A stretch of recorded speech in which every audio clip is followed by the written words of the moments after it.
BNP জামাত বিভাজন নিরসনে এক টেবিলে এনসিপি গণ অধিকার সহ 9 দল। দূরত্ব না কমলে তৃতীয় শক্তির সুযোগ নেওয়ার শঙ্কা, নতুন নির্বাচনী জোটের আভাস। পোষ্যকোটা নিয়ে উত্তপ্ত রাজশাহী বিশ্ববিদ্যালয় আন্দোলনের মুখে স্থগিত করা এবার কর্মকর্তা কর্মচারীদের অবস্থান, লাঞ্ছিতের প্রতিবাদে শিক্ষকদের কর্মবিরতি। আরও 5 দেশের সাবেক ভূমিমন্ত্রী জাবেদের অবৈধ সম্পদের তথ্য পেয়েছে দুদক। গাড়ি চালকের বাসা থেকে 23 বস্তা নথি জব্দ, ইন্টারপোলের রেড নোটিশ জারির আবেদন গ্রহণ। এবং জাতিসংঘ অধিবেশনে যোগ দিতে রাতে নিউ ইয়র্ক যাচ্ছেন প্রধান উপদেষ্টা। সফর সঙ্গী 4 নেতা। ডক্টর ইউনূসকে স্বাগত জানাতে প্রস্তুত বিএনপি জামাত নেতাকর্মীরা।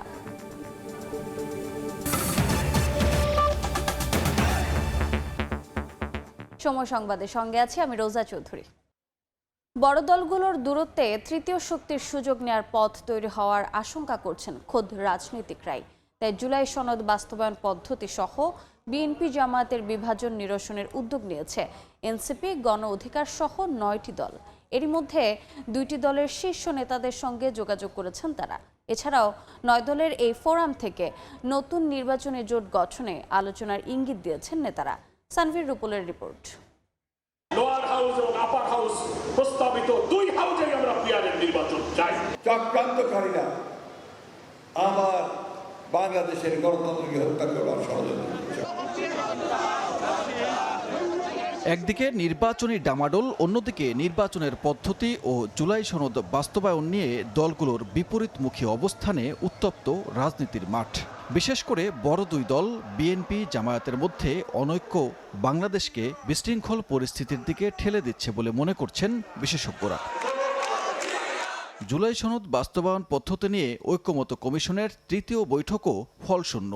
বিশেষজ্ঞ মতামত নিয়ে সাংবিধানিক আদেশের পর গণভোটের মাধ্যমে সনদের বৈধতা দেওয়ার প্রস্তাবও একমত হতে পারেনি দলগুলো।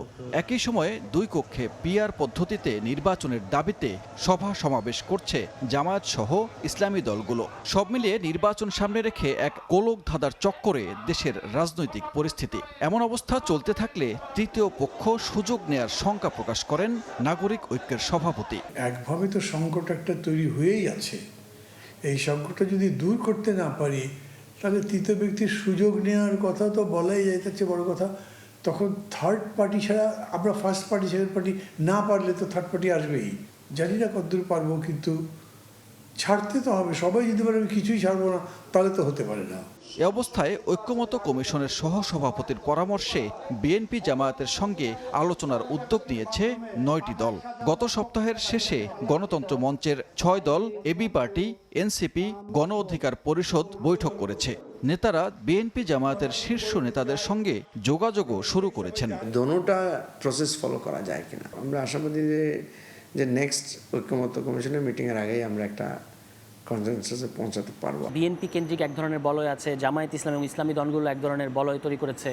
আমরা মনে করছি যে যারা মধ্যমপন্থী, যারা গণতান্ত্রিক, যারা বাংলাদেশপন্থী যে সকল দল আছে তাদের সাথে আমাদের যোগাযোগটা বাড়ানো দরকার। তো তারই অংশ হিসেবে কিন্তু আমরা বিভিন্ন দলের সাথে কথাবার্তা বলছি এবং সংস্কার প্রশ্ন এক জায়গায় আসার চেষ্টা করছি। আলোচনা করেছি এবং আমরা ওখানে 3-4 জনকে দায়িত্ব দিয়েছি যে আমরা বিএনপির সাথে বসবো, জামাতের সাথে বসবো এবং আমরা দেশের বৃহত্তর স্বার্থে আমরা কিভাবে এই ডিস্টেন্স কমিয়ে আমরা একটা জায়গায় আসতে পারি। এর বাইরেও এই দলগুলো একসঙ্গে কোনো নির্বাচনে জোট করতে যাচ্ছে কিনা এমন প্রশ্নে সম্ভাবনা উড়িয়ে দেননি নেতারা। আগামী জাতীয় নির্বাচনে অবশ্যই জোটবদ্ধভাবেই নির্বাচন হবে। এখন এখানে গণ অধিকার পরিষদ আসলে এককভাবেই জোট করবে নাকি অন্য কোনো দলের সাথে মিলেই জোট হবে, এটাই মুহূর্তে আমরা আসলে ফিক্সড পজিশনে এখনো যাই নাই। একসাথে একীভূতকরণ হবে কিনা, নাকি জোট হবে, নাকি অ্যালায়েন্স হবে, মোর্চা হবে, এটা আমরা আরও কিছুদিন গেলে বুঝতে পারবো। এক টেবিলে আলোচনার এই উদ্যোগ রাজনীতিতে ইতিবাচক শিষ্টাচারের বহিঃপ্রকাশ বলে মনে করছেন নেতারা। আগামীতে এই ধারা অব্যাহত থাকলে জনগণের জন্য সুফল মিলবে বলে মত তাদের। সংস্কারের কার্যক্রমে সানভীর রুপল, সময় সংবাদ, ঢাকা। পোষ্যকোটা নিয়ে উত্তপ্ত রাজশাহী বিশ্ববিদ্যালয় ক্যাম্পাস। শিক্ষার্থীদের আন্দোলনের মুখে বিশ্ববিদ্যালয় প্রশাসন পোষ্যকোটা স্থগিত করা এবার অবস্থান কর্মসূচি পালন করছে কর্মকর্তা কর্মচারীরা। এদিকে শিক্ষক লাঞ্ছিতের প্রতিবাদে পূর্ণ দিবস কর্মবিরতি পালন করছেন শিক্ষক কর্মকর্তা কর্মচারীরা। সকাল 9:30 থেকে বিশ্ববিদ্যালয়ের শহীদ বুদ্ধিজীবী চত্বরে অবস্থান করছেন তারা। এ সময় প্রশাসন ভবন সহ একাডেমিক ভবনে কিছু সংখ্যক কর্মকর্তা কর্মচারী থাকলেও বেশিরভাগ বিভাগের ক্লাস পরীক্ষা বন্ধ রয়েছে। এদিকে শিক্ষার্থীদের আন্দোলনের মুখে গতরাতে পোষ্য কোটায় ভর্তির সুযোগ স্থগিত করেছে বিশ্ববিদ্যালয় প্রশাসন। এ নিয়ে বিকেল ৩টায় জরুরি সিন্ডিকেট সভার আহ্বান জানিয়েছেন উপাচার্য। শিক্ষার্থীদের দাবি যে কোনো মূল্যে পোষ্য কোটা বাতিল করতে হবে। এর ব্যত্যয় হলে আবারও আন্দোলনে নামার হুঁশিয়ারি দিয়েছেন তারা। এর আগে শনিবার বিকেলে পোষ্য কোটা পুনর্বহালের প্রতিবাদে শিক্ষার্থীদের সঙ্গে শিক্ষক কর্মকর্তা কর্মচারীদের হাতাহাতি ও ধস্তাধস্তির ঘটনা ঘটে। পরে মধ্যরাত পর্যন্ত পোষ্য কোটা বাতিলের দাবিতে আন্দোলন করে শিক্ষার্থীরা। স্যারকে শারীরিকভাবে লাঞ্ছিত করেছেন, মানসিকভাবে লাঞ্ছিত করেছেন, এটা আমাদের কাছে অত্যন্ত কষ্টের, অত্যন্ত বেদনার। তাই তারই উপস্থিত প্রতিক্রিয়া হিসাবে এবং সেই সব সন্ত্রাসীদের সুবিচারের দাবিতে আজকের মধ্যে আমরা প্রশাসনকে আলটিমেটাম দিয়ে আজকের কর্মসূচি আমরা ঘোষণা করেছি। শিক্ষক কর্মচারী কর্মকর্তারা আমরা রাতে বসেছিলাম কয়েক দফা, বসে আমরা সিদ্ধান্ত নিয়েছি যারা এই ধরনের ঘটনার সাথে জড়িত এই ছাত্রদের অবিলম্বে তার ছাত্রত্ব বাতিল করতে হবে। ছাত্ররা যে আন্দোলন করছে, ছাত্ররা কিসের আন্দোলন করছে, কিসের আন্দোলন করেছিল, তাদের কোনো অধিকার আছে এটার? বিশ্ববিদ্যালয় কাকে ভর্তি করবে না করবে তো বিশ্ববিদ্যালয় প্রশাসনের ব্যাপার, ওদের কি মাথা ব্যথা?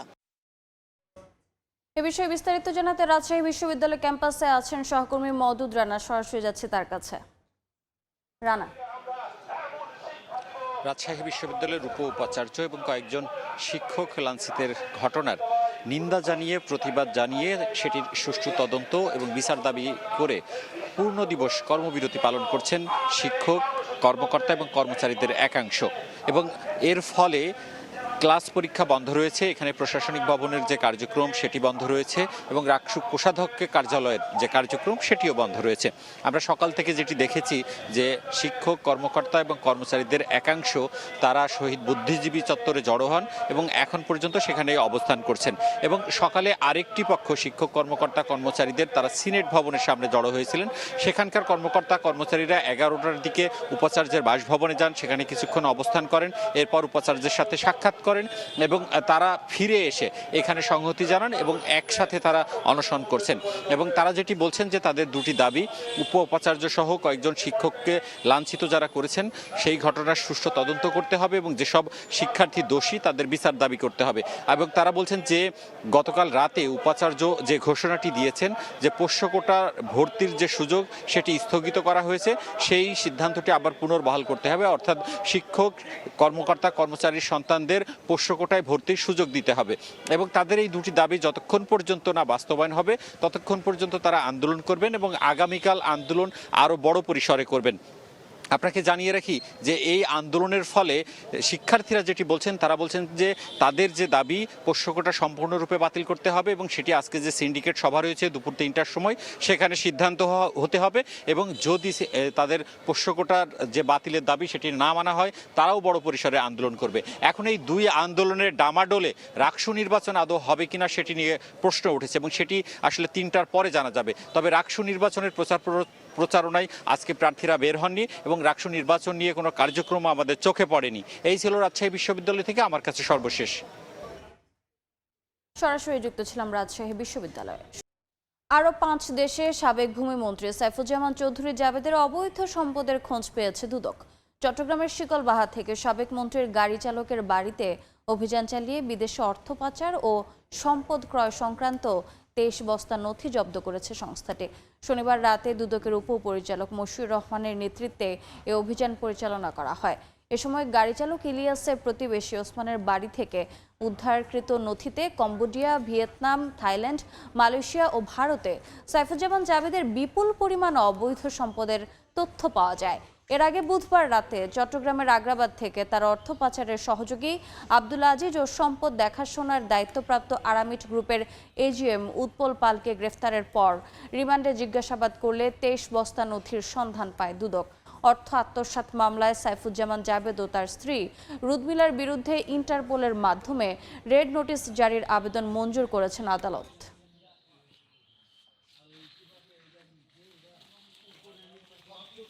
অভিযান চালায় আমরা দেখি যে একটা ঘর তালাবদ্ধ গত 3 দিন ধরে, সেই ঘরটা খোলা হচ্ছে না। পরে আমরা তালাটা স্থানীয় লোকদের সহায়তা ভেঙে ভিতরে গিয়ে 23 বস্তা আলামত পাই। সেই আলামতগুলা এখনও মানে বদ্ধ অবস্থায় আছে। আমরা 2-1টা টেস্ট কেস বেশি খুলছিলাম, তো টেস্ট বেসিস খুলে দেখলাম যে সাইফুল চৌধুরী বিদেশে যে সম্পদগুলো অর্জন করছে, এই সম্পদগুলোর মালিকানা, সম্পদগুলোর ভাড়া আদায়, সম্পদগুলোর যে বিভিন্ন ব্যয়ের তথ্য, এই তথ্যগুলো ওখানে রয়েছে। এ বিষয়ে বিস্তারিত জানাতে এই মুহূর্তে চট্টগ্রাম আদালত প্রাঙ্গণে আছেন সহকর্মী পার্থপ্রতিম বিশ্বাস। সরাসরি যাচ্ছে তার কাছে।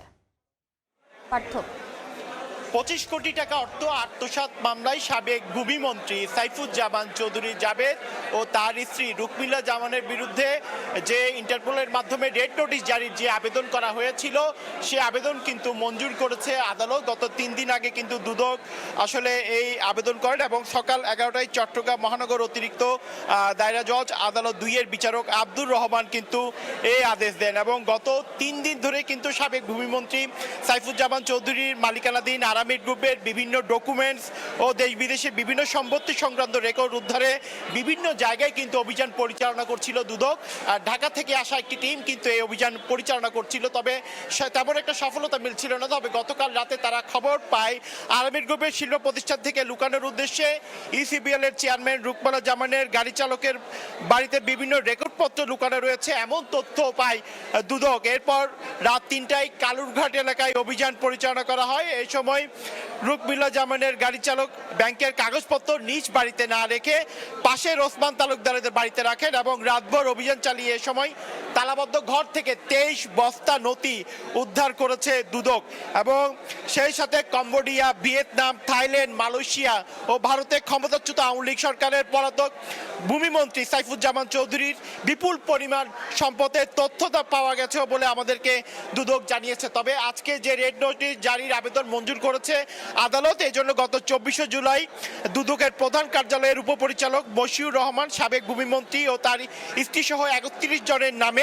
নাম সর্বস্ব প্রতিষ্ঠানের নামে ইসিবিএল থেকে 25 কোটি টাকা আত্মসাতের অভিযোগে মামলা করেন। এই টাকা বিদেশে পাচার করা হয় বলেও কিন্তু মামলায় উল্লেখ করা হয় এবং সেই মামলায় দুদক আজকে কিন্তু আবেদন করলে আদালত এই যে ইন্টারপোলের মাধ্যমে রেড নোটিশ জারির যে আবেদন, সেই আবেদন কিন্তু মঞ্জুর করেন। এদিকে গতকাল রাত থেকে রাতভর কিন্তু দুদকের অভিযান পরিচালনায় 23 বস্তা নথি উদ্ধার করা হয়। তো এই ছিল আমার কাছে এখনো পর্যন্ত চট্টগ্রাম আদালত থেকে এখানকার সর্বশেষ খবর। সরাসরি যুক্ত ছিলাম চট্টগ্রামে। জুলাই আগস্টের মানবতা বিরোধী অপরাধের মামলায় শেখ হাসিনা সহ 3 জনের বিরুদ্ধে দেয়া জবানবন্দির ওপর নাহিদ ইসলামকে আজ দ্বিতীয় দফায় জেরা করবেন রাষ্ট্রনিযুক্ত শেখ হাসিনার আইনজীবী। ইতিমধ্যে ট্রাইব্যুনালে হাজির হয়েছেন তিনি। এর আগে গত 18 সেপ্টেম্বর তাকে আংশিক জেরা করে স্টেট ডিফেন্স। গত 16 ও 17 সেপ্টেম্বর বিচারপতি গোলাম মর্তজা মজুমদারের নেতৃত্বে 3 সদস্যের ট্রাইব্যুনালে জবানবন্দি দেন জুলাই আন্দোলনের অন্যতম সংগঠক নাহিদ ইসলাম। জবানবন্দিতে জুলাই হত্যাযজ্ঞের দায়ে শেখ হাসিনা, আসাদুজ্জামান খান কামাল, ওবায়দুল কাদের, পুলিশের ঊর্ধ্বতন কর্মকর্তা এবং মাঠ পর্যায়ে জড়িতদের কঠোর শাস্তি চান নাহিদ ইসলাম। বলেন, ক্ষমতায় টিকে থাকতেই দেশব্যাপী গণহত্যা চালানো হয়। 1 বছরেও গুম খুনের সঙ্গে জড়িত বিভিন্ন বাহিনীর সদস্যরা গ্রেফতার না হওয়ায় ক্ষোভ প্রকাশ করেন তিনি। এদিন ট্রাইব্যুনাল 2 জুলাই গণ অভ্যুত্থানের প্রথম শহীদ আবু সাইদ হত্যা মামলায় 6ষ্ঠ দিনের সাক্ষ্য গ্রহণ শুরু হয়েছে। এই মুহূর্তে আন্তর্জাতিক অপরাধ ট্রাইব্যুনালে আছেন সহকর্মী আফজাল হোসেন। সরাসরি যাচ্ছি তার কাছে। আফজাল, জুলাই গণঅভ্যুত্থানের অন্যতম সংগঠক নাহিদ ইসলামকে জেরা করা শেষ করেছেন শেখ হাসিনা এবং আসাদুজ্জামান খান কামালের পক্ষে রাষ্ট্রনিযুক্ত আইনজীবী এবং আজকে প্রায় 1 ঘন্টার মতো জেরা হয়েছে। তাকে জেরা শুরু করেছিলেন 11টা 20 মিনিটে, এখন 11টা 20-এর মতোই বাজে। অর্থাৎ আজকে 1 ঘন্টা জেরা করেছেন এবং এর আগের দিন তাকে 1 ঘন্টা জেরা করেছেন। মোট 2 ঘন্টা জেরা মধ্য দিয়েই নাহিদ ইসলামের সাক্ষ্য এবং জেরার যে প্রক্রিয়াটা সেটি শেষ হলো। আজকে বেশ কিছু প্রশ্ন করেছেন স্টেট ডিফেন্স নাহিদ ইসলামকে, যে তাকে ডিবি কার্যালয়ে যে নিয়ে যাওয়া হলো এবং তাকে নির্যাতন করা হলো, এই ঘটনায় কেন তিনি মামলা করলেন না। তখন নাহিদ ইসলামের উত্তর ছিল, যেহেতু এটি শুধুমাত্র তাকে ব্যক্তিগত কারণে নির্যাতন করা হয় নাই, আওয়ামী লীগ এই জুলাই আগস্টের আন্দোলন চলার সময় পুরো জাতির বিরুদ্ধেই দাঁড়িয়ে গেছিল এবং পুরো জাতির বিরুদ্ধেই অপরাধটি করেছে। সেই কারণে এই মানবতা বিরোধী অপরাধের বিচার হচ্ছে এবং তিনি তাকে তাকে যে গুম করা হয়েছিল সেই গুম করার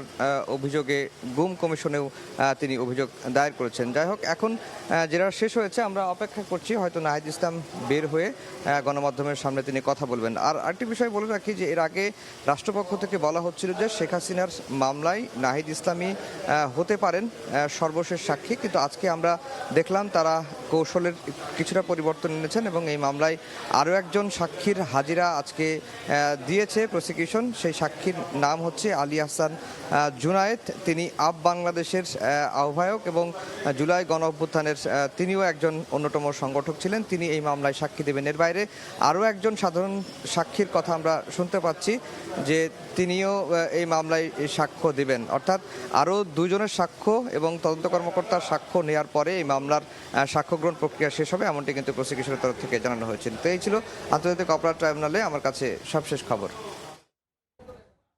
সরাসরি যুক্ত ছিলাম আন্তর্জাতিক অপরাধ ট্রাইব্যুনালে। বাংলাদেশ কৃষি উন্নয়ন কর্পোরেশন বিএডিসির ১১৭ একর জমিতে কাগজে কলমে বীজ উৎপাদন আর গবেষণা দেখিয়ে বছরে হাতিয়ে নেওয়া হয় প্রায় $250 কোটি টাকা। অধিকাংশ জমিতেই বীজ নয়, চাষ হচ্ছে মাছ। সময় সংবাদের অনুসন্ধানে মিলেছে এমন প্রমাণ। বিএডিসি প্রভাবশালীদের যোগ সাজসে বীজতলার জমি দখলে রেখে হাতিয়ে নেওয়া হচ্ছে লাখ লাখ টাকা। খলিলুর রহমানের তোলা ছবিতে MA আজিমের রিপোর্ট। অথই জলে টইটুম্বুর বিস্তীর্ণ এলাকা দেখে খাল মনে হলেও এটি বিএডিসির বীজতলার জন্য বরাদ্দকৃত জমি। শুধু বীজ উৎপাদন নয়, এখানেই নাকি বীজ নিয়ে গবেষণাও করেন তারা। জলাশয়ের মধ্যে কিভাবে সম্ভব এমন কার্যক্রম?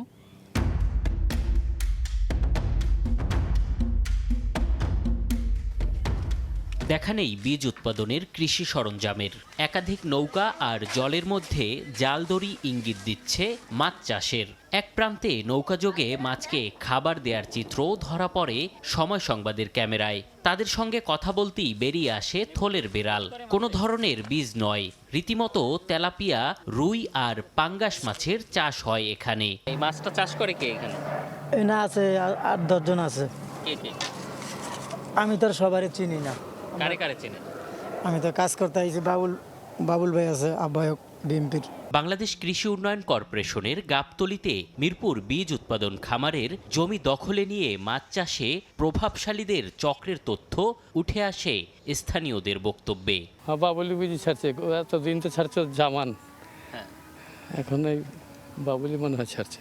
সময় সংবাদের হাতে আসা এক ভিডিও ফুটেজে দেখা যায় সে চক্রের কার্যক্রম। স্থানীয় বিএনপি নেতা বাবুল মিয়ার নেতৃত্বে হয়েছে দখল, চলছে মাছ চাষ।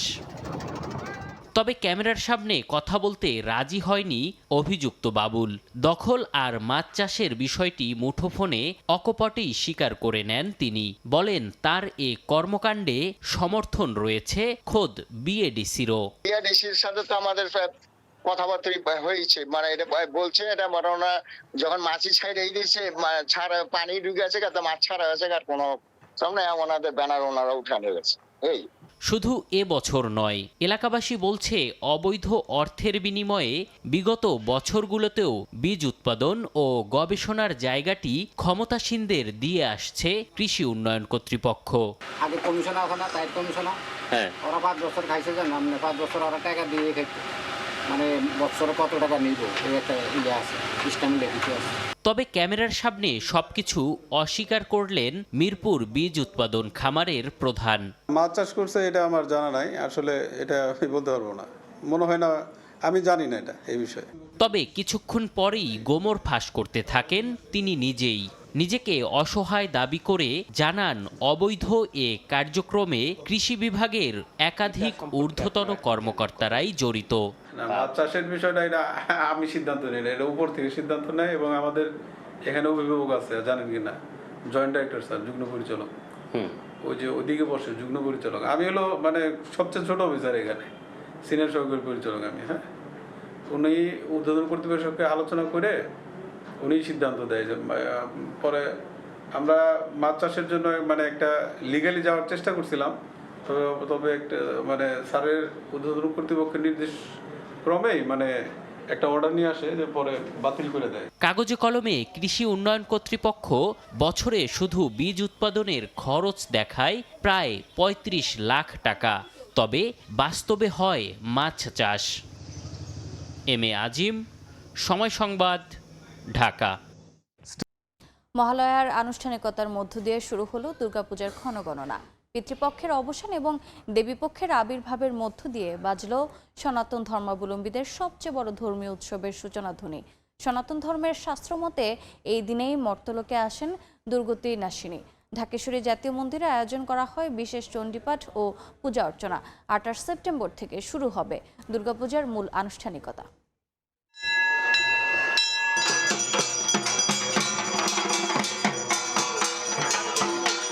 ঢাকের বাদ্যই জানান দিচ্ছে শুরু হয়ে গেছে দেবী দুর্গার মর্তে আসার ক্ষণ। পিতৃপক্ষের অবসান হয়ে সূচনা হলো দেবী পক্ষের। রাগ ভৈরবী সুরের মূর্ছনা, তর্পণ প্রভাতের আলোয় দেবী দুর্গার আবির্ভাবই তো মহালয়া। শারদ প্রভাতে তাই ভক্তের আরাধনা। 1 বছর পরে মা আসছেন আমাদের মাঝে, তো আমরা এই কয়টা দিন খুব মজা করব, খুব আনন্দ করব। এটা আরেকটু পুজো পুজো মনে হয়, তো এই আনন্দটা বেশি মনে হয় আমার কাছে। পিতৃপুরুষগণ যেন ভালো থাকেন, তারা যেন আমাকে আশীর্বাদ করেন। আমি মহিষাসুরের নাচ দেখলাম, গান শুনলাম। মহালয়াকে ঘিরে রোববার ভোর থেকেই ঢাকেশ্বরী মন্দিরে চলে বিশেষ পূজার আনুষ্ঠানিকতা। চণ্ডীপাঠ, স্তুতিগান আর নাচের তালে বিমোহিত সকলে। এরপরেই শুরু হয় মহালয়ার ঘট স্থাপন সহ বিশেষ পূজা।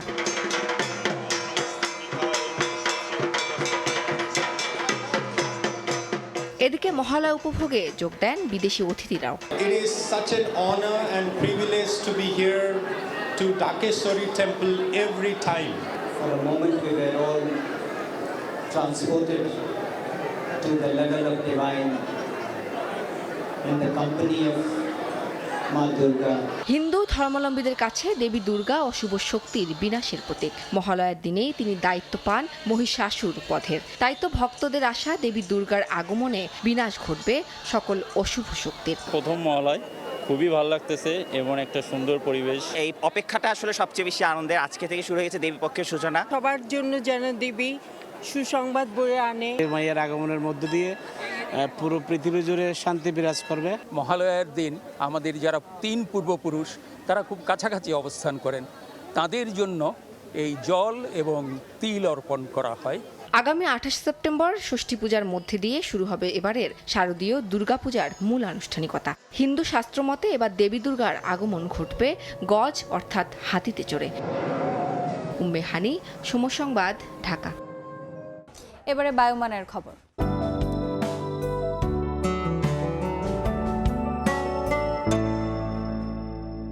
দেখে নেব এখনকার বাতাসের মানসূচক। বায়ুমান বিষয়ক সংস্থা IQAir এর সূচক অনুযায়ী বাংলাদেশে এখনকার বাতাসের মান। ঢাকা বিভাগের বায়ুর মান 177, যা সহনীয়। বাতাসের আর্দ্রতা 69%। চট্টগ্রাম বিভাগে বায়ুর মান 66, এটি সন্তোষজনক। বাতাসের আর্দ্রতা 72। রাজশাহী বিভাগে বায়ু মান 154, যা সহনীয়। আর্দ্রতা 59। সিলেট বিভাগে বায়ুর মান 99, এটি সন্তোষজনক। বাতাসের আর্দ্রতা 71%। খুলনা বিভাগের বায়ু মান 158, যা সহনীয়। বাতাসের আর্দ্রতা 65। বরিশাল বিভাগে বায়ুর মান 79, এটিও সন্তোষজনক। আর্দ্রতা 63। রংপুর বিভাগের বায়ু মান 136, যেটি সহনীয়। বাতাসের আর্দ্রতা 60। ময়মনসিংহ বিভাগের বায়ু মান 127, এটিও সহনীয়। বাতাসের আর্দ্রতা 66%। সারা দেশে বায়ুর মান সবচেয়ে ভালো চট্টগ্রামে 66 আর সবচেয়ে খারাপ ঢাকায় 177। জাতিসংঘ সাধারণ পরিষদের অধিবেশনে যোগ দিতে রাতে যুক্তরাষ্ট্র যাচ্ছেন প্রধান উপদেষ্টা ডক্টর মোহাম্মদ ইউনূস। তাকে স্বাগত জানাতে জন এফ কেনেডি বিমানবন্দরে থাকবেন স্থানীয় বিএনপি ও জামাত নেতারা। তারা মনে করেন বিশ্ব মঞ্চে বাংলাদেশের নির্বাচনী যাত্রা তুলে ধরবেন প্রধান উপদেষ্টা, আর এর মধ্য দিয়ে কেটে যাবে সব সংশয়। নিউ ইয়র্ক থেকে হাসানুজ্জামান সাকির রিপোর্টে বিস্তারিত। বিশ্ব নেতাদের সবচেয়ে বড় আসর, এবার জাতিসংঘের 80তম বার্ষিকী উদযাপিত হচ্ছে। আর এবারের সাধারণ পরিষদের অধিবেশনে যোগ দিচ্ছেন 140টিরও বেশি দেশের রাষ্ট্র ও সরকার প্রধান। যুক্তরাষ্ট্রে স্থানীয় সময় সোমবার থেকে শুরু হচ্ছে জাতিসংঘ সাধারণ পরিষদের উচ্চ পর্যায়ের বৈঠক। এতে যোগ দিতে ওই দিন বিকেলে নিউ ইয়র্ক পৌঁছাবেন অন্তর্বর্তী সরকারের প্রধান উপদেষ্টা ডক্টর মোহাম্মদ ইউনূস। এবারের সফরে প্রথমবারের মতো ক্ষমতার বাইরে থাকা রাজনৈতিক দলের নেতারাও সফর সঙ্গী হচ্ছেন সরকার প্রধানের। বিএনপি নেতা মির্জা ফখরুল ইসলাম আলমগীর ও হুমায়ুন কবির, জামাতে ইসলামীর সৈয়দ আব্দুল্লাহ মোহাম্মদ তাহের এবং এনসিপির আক্তার হোসেন, এই 4 নেতা আছেন সরকারি প্রতিনিধি দলে। প্রধান উপদেষ্টার সফরসঙ্গী হয়ে রাজনৈতিক নেতাদের আগমনকে কেন্দ্র করে পাল্টে গেছে দৃশ্যপট। এ নিয়ে উচ্ছ্বসিত যুক্তরাষ্ট্রের বিএনপি নেতারা। তারা বলছেন, নির্বাচন ও সংস্কার নিয়ে কিছু বিতর্ক থাকলেও বাংলাদেশ যে নির্বাচনমুখী, উন্নয়ন সহযোগীদের সেই বার্তা দিতে চায় অন্তর্বর্তী সরকার। আমরা চাই দ্রুত সময়ে নির্বাচন হোক, মানুষের যে ভোটের অধিকার সেটা ফিরে পায়। সফরসূচি অনুযায়ী ২৬ সেপ্টেম্বর জাতিসংঘ সাধারণ পরিষদে বাংলায় ভাষণ দেবেন প্রধান উপদেষ্টা। ২৭ সেপ্টেম্বর অভিবাসী বাংলাদেশিদের সংবর্ধনা ও ৩০ তারিখ রোহিঙ্গা বিষয়ক বিশেষ অধিবেশনে যোগ দেয়া ছাড়াও বিভিন্ন দেশের রাষ্ট্র ও সরকার প্রধানের সঙ্গে বৈঠক করবেন ডক্টর মোহাম্মদ ইউনূস। হাসানুজ্জামান সাকি, সময় সংবাদ, জাতিসংঘ সদর দপ্তর, নিউ ইয়র্ক, যুক্তরাষ্ট্র। এবারে খেলার খবর। এক ম্যাচ জিতে আত্মতৃপ্তিতে ভুগতে চায় না বাংলাদেশ। পরের টার্গেট টিম ইন্ডিয়া। চ্যাম্পিয়ন হওয়ার যে স্বপ্ন নিয়ে এশিয়া কাপে এসেছিল টাইগাররা, তার দিকে ধাপে ধাপে এগুতে চান সাইফ হাসান। এখনই ভাবতে চান না পাকিস্তান ম্যাচ বা ফাইনাল নিয়ে। নিজের ব্যাটিং নিয়ে উচ্ছ্বসিত এই টপ অর্ডার ব্যাটার। সুযোগ পেলে এমন ইনিংস খেলতে চান প্রতিটি ম্যাচে। এটা বাংলাদেশ ক্রিকেটের নতুন ট্রেন্ড। প্রস্তুতিটা যেমন তেমনই হোক না কেন, টুর্নামেন্টে যোগ দেওয়ার আগে শিরোপা জেতাটাই প্রধান লক্ষ্য বলে চাপ বাড়িয়ে নেন নিজেদের উপর। মোটা দাগে বললে চ্যাম্পিয়ন্স ট্রফি থেকেই শুরু হয়েছে এই ধারা। কিন্তু সেবার বিফলে যায় কৌশল। যে কারণেই হয়তো এশিয়া কাপের আগে যখন জাকের আলী চ্যাম্পিয়ন হওয়ার গল্প শুনিয়েছিলেন, কথাটা খুব একটা পাত্তা দেননি কেউ। টুর্নামেন্ট শুরুর পরও জাকেরের কথাটাকে ধর্তব্যের মধ্যে নেয়ার কারণ তৈরি করতে পারেনি টিম টাইগার্স। তবে আফগানিস্তান ম্যাচের পর থেকে বদলাতে শুরু করে পরিস্থিতি। আর সুপার 4-এ শ্রীলঙ্কা বধের পর এখন তা জলে বাস্তবতা। তবে এই এক ম্যাচের জয়ে আত্মতৃপ্তিতে ভুগতে চায় না বাংলাদেশ, কারণ লক্ষ্যটা যে আরো বড়। বাংলাদেশের পরের ম্যাচের প্রতিপক্ষ মাইটি ইন্ডিয়া। টি-20-তে যাদের বিপক্ষের রেকর্ডটা একেবারেই ভালো নয় লাল সবুজের। কিন্তু এখন আর অতীত পরিসংখ্যান নিয়ে পড়ে থাকতে রাজি নন সাইফ হাসান। নিজেদের স্বপ্নের দিকে এগিয়ে যেতে চান ধাপে ধাপে। 24 ঢাকা প্রিমিয়ার লিগের আসর সেরা ক্রিকেটার। একই বছর গ্লোবাল টি-20-তেও ব্যাট করেছেন সবার চেয়ে বেশি স্ট্রাইক রেটে। সাইফ হাসানের গুরুত্বপূর্ণ ইনিংস ছিল 2025 বিপিএলেও। আর এবারের প্রিমিয়ারে তো 550 রানের পাশাপাশি ছিল 15টা উইকেট। সবশেষ কয়েকটা বছর যেখানেই খেলেছেন পারফর্ম করেছেন সাইফ। এবার তার ব্যাট কথা বলছে জাতীয় দলের হয়ে। আশা করেন সামনের ম্যাচগুলোতেও রান আসবে একইভাবে। পরপর 2 দিন ভারত পাকিস্তানের বিপক্ষে ম্যাচ খেলবে বাংলাদেশ। যদিও লঙ্কা জয়ের পর এখন আর কোনো কিছুকেই কঠিন মনে করছে না টিম ম্যানেজমেন্ট। নিয়ন মুহাইমেন, সময় সংবাদ। সময় সংবাদের শীর্ষ সংবাদগুলো জানিয়ে দিচ্ছি আরেকবার। বিএনপি জামাত বিভাজন নিরসনে এক টেবিলে এনসিপি, গণ অধিকার সহ 9 দল। দূরত্ব না কমলে তৃতীয় শক্তি সুযোগ নেওয়ার শঙ্কা। নতুন নির্বাচনী জোটের আভাস। এবং আরও 5 দেশের সাবেক ভূমিমন্ত্রী জাবেদের অবৈধ সম্পদের তথ্য পেয়েছে দুদক। গাড়ি চালকের বাসা থেকে 23 বস্তা নথি জব্দ। ইন্টারপোলের রেড নোটিশ জারির আবেদন গ্রহণ।